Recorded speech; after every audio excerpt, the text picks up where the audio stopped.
સાથે transformers and રેક્ટિફાયર્સના CEO અને MD Satyen Mamtora. Sir, good afternoon. સ્વાગત છે આપનું CNBC બજાર પર. અને સત્યન સર, એક શરૂઆત કરવા માગીશું ઓવરઓલ નંબર્સના, ફાઇનાન્શિયલ્સના ફ્રન્ટ પર. સર, રેવન્યુમાં ગ્રોથ જોઈ રહ્યા છીએ ઓફ 16% વાય બેસિસ પર જોઈએ, બટ એબિટા માર્જિન્સમાં એક ઘટાડો છે ઓવર 400 બેસિસ પોઈન્ટ્સ.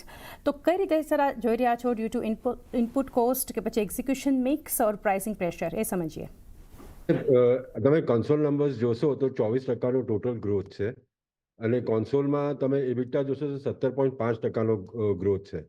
એટલે ઓવરઓલ એબિટા 15.5%, એટલે અમે પહેલા પણ કીધેલું છે કે 15 થી 16% વચ્ચે એબિટા રહેશે.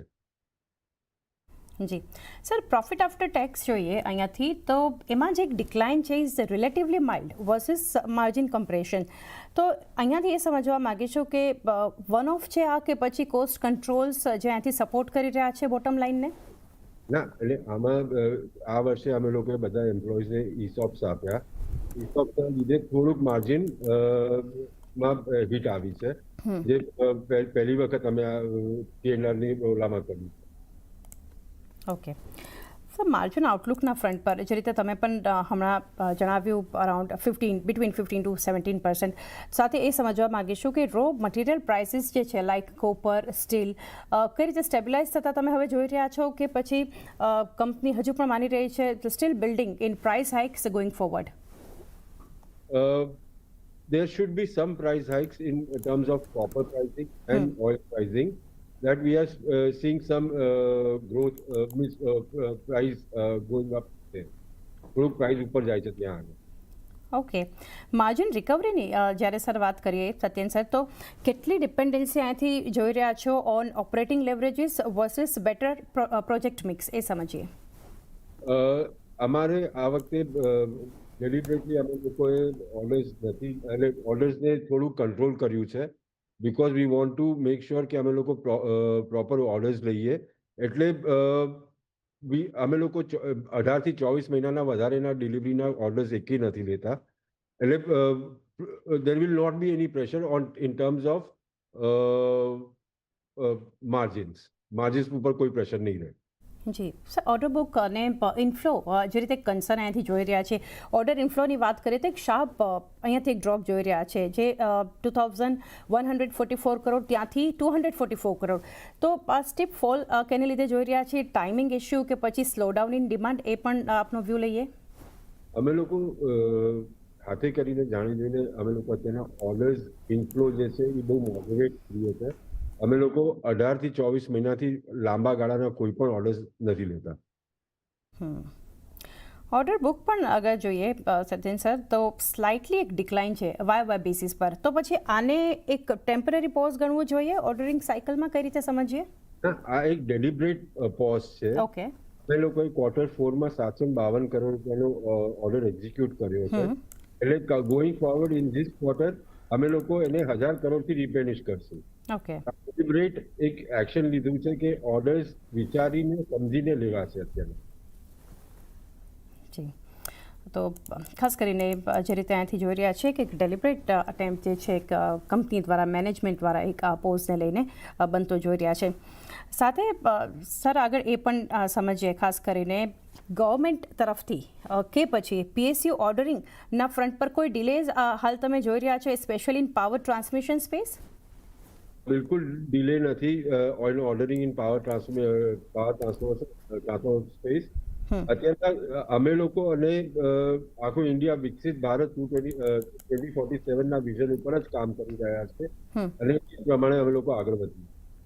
ઓકે, ગ્રોથ વિઝિબિલિટી જે રીતે આપણે જોઈ રહ્યા છે સર ફાઇનાન્શિયલ યર 27 માટે, તો જે ગાઈડન્સ છે 3200 કરોડ, તો આ જે ગ્રોથ વિઝિબિલિટી છે એના માટેના કી ડ્રાઈવર્સ કયા હોઈ શકે?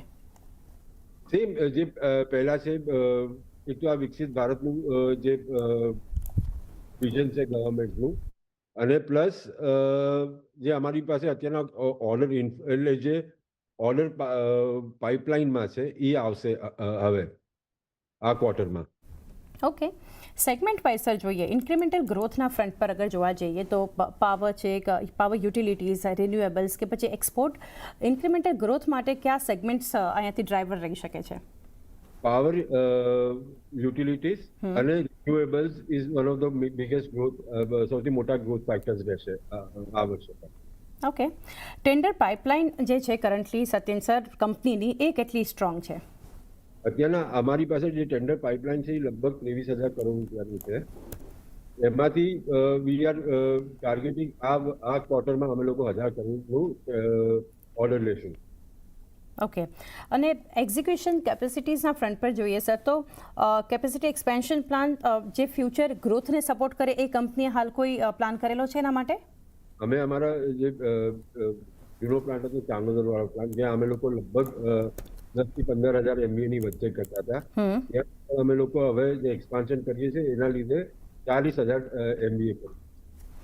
ઓકે, લાર્જર ઓર્ડર્સની વાત કરીએ સર અહીંયાથી તો કરંટ કેપેસિટી યુટિલાઇઝેશન અને એક્ઝિક્યુશન ટાઈમલાઇન લાર્જ ઓર્ડર્સ માટે કેટલી છે? કરંટ કેપેસિટી યુટિલાઇઝેશનને ટાઈમલાઈન પ્રમાણે અત્યારે અમારી પાસે 3,250 અમારું ટાર્ગેટ જે છે એ અચીવ કરી દે. જી, એક્સપોર્ટ ડાયવર્સિફિકેશન પણ સમજીએ સર તો હાલ જે કન્ટ્રીબ્યુશન છે ઓફ એક્સપોર્ટ કરન્ટલી કેટલું તમે જોઈ રહ્યા છો અને એ ઇન્ક્રીઝ થતું આવનારા સમયમાં કોઈ પોસિબિલિટી કે એના માટેની કોઈ યોજના? ઇન્ડિયાનું જે વિઝન છે વિકસિત ભારતનું 2047નું, એમાં એ પ્રમાણે અમે લોકોએ we are going to limit our sales to 10% એક્સપોર્ટથી વધારે અમે લોકો નથી કરવાના.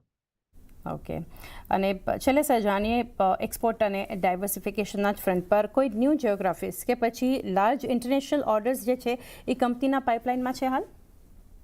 અમુક ઓર્ડર્સ છે જે કંપનીના પાઇપલાઇનમાં છે જે એક્સપોર્ટના છે.